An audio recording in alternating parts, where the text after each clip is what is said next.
News. 2023 ആദ്യ പാക് യാത്ര, തുടർന്ന് പലതവണ സന്ദർശനം. അതിനിടയിൽ ഡൽഹിയിലെ പാക് ഹൈക്കമ്മീഷനിൽ ഇഫ്താർ വിരുന്നിൽ അതിഥി. പാക് ഹൈക്കമ്മീഷൻ ഉദ്യോഗസ്ഥരുമായി വഴിവിട്ട ബന്ധം. ഒടുക്കം പാക് ചാര എന്ന ടാഗിൽ അറസ്റ്റ്. ഹരിയാനക്കാരിയായ യൂട്യൂബർ ജ്യോതി മൽഹോത്ര പാകിസ്ഥാനു വേണ്ടി ചാരവൃത്തി നടത്തിയത് എങ്ങനെയാണ്? പാക് ഇന്റലിജൻസ് നെറ്റ്വർക്ക് ഇന്ത്യയിലെ സോഷ്യൽ മീഡിയ ഇൻഫ്ലുവൻസർമാരെ ആയുധമാക്കുന്നത് എങ്ങനെ? ആധുനിക കാലത്ത് യുദ്ധം അതിർത്തിയിൽ മാത്രമല്ല.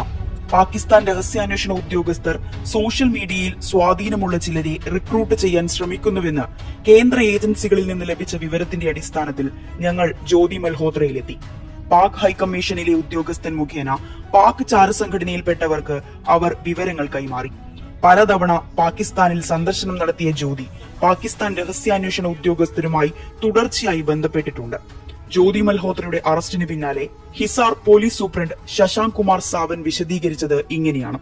വാട്സ്ആപ്പ്, ടെലിഗ്രാം, സ്നാപ്ചാറ്റ് തുടങ്ങിയ പ്ലാറ്റ്ഫോമുകളിലൂടെ പാകിസ്ഥാനുമായി ജ്യോതി രഹസ്യ വിവരങ്ങൾ പങ്കുവച്ചെന്നാണ് അന്വേഷണ ഉദ്യോഗസ്ഥരുടെ കണ്ടെത്തൽ.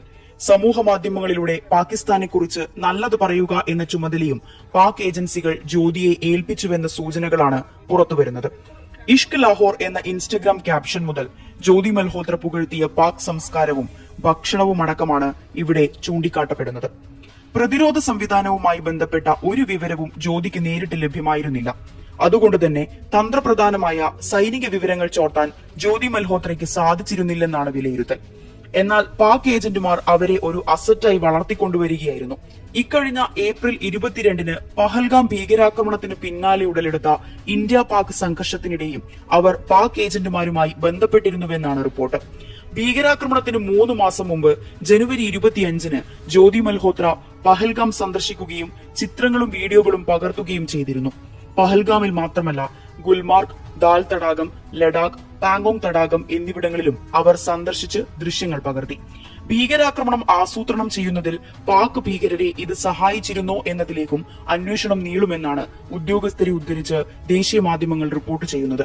പത്താൻകോട്ട്, നാഥുല പാസ്, അരുണാചൽ പ്രദേശിനോട് ചേർന്നുള്ള പ്രദേശങ്ങൾ തുടങ്ങി അതീവ സെൻസിറ്റീവ് ഏരിയകൾക്ക് സമീപത്തു നിന്നുള്ള അവരുടെ വീഡിയോകൾ രഹസ്യാന്വേഷണ ഏജൻസികൾ പരിശോധിക്കുന്നുണ്ട്. അവരുടെ ക്ലൗഡ് സ്റ്റോറേജിൽ നിന്ന് കണ്ടെത്തിയ വീഡിയോകളിൽ BSF സൈനിക നീക്കങ്ങളും റഡാർ ലൊക്കേഷനുകളും ഉൾപ്പെടുന്നുണ്ടെന്നാണ് ഇന്ത്യ ടുഡേ റിപ്പോർട്ട് ചെയ്യുന്നത്. ഭീകരാക്രമണത്തിനു മുമ്പ് പാകിസ്ഥാനിലേക്കും തുടർന്ന് ചൈനയിലേക്കും ഇവർ യാത്ര നടത്തിയിട്ടുണ്ട്. പാകിസ്ഥാനിൽ ഉണ്ടായിരുന്ന സമയത്താണോ ചൈനയിലേക്കുള്ള യാത്ര ആസൂത്രണം ചെയ്തതെന്നും അന്വേഷണ വിധേയമാണ്. ബംഗ്ലാദേശ് സന്ദർശിക്കാൻ വിസ നടപടികൾ ഇവർ ആരംഭിച്ചിരുന്നതായും NIA കണ്ടെത്തിയിരുന്നു. ജ്യോതിയുടെ വരുമാനവും അവർ നടത്തിയ വിദേശ